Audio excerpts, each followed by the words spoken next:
Дай, що ти робиш? Що ти робиш? Скажи, вареники. Вареники. А бабуся що робить?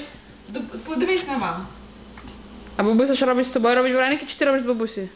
Скажи, я качаю качалкою.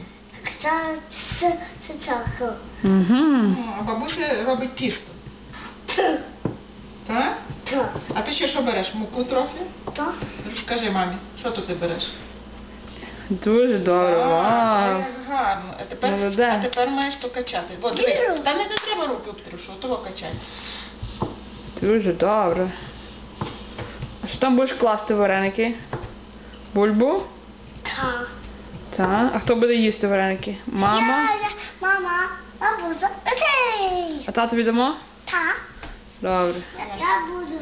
На всіх хватить? Я тебе. Ні, не треба, тут вже є мука, не треба більше. Так, ясно. Гарно скажи. О, ясно. Скажи. Ясно. Добре. Гарний хлопчик. Вміє вареники робити. Що ти робиш? Та Що ти тісто робиш? Чекай. А що зробимо з цим, з трускавками вареники, добре? Я тебе. Я треба. А бігон?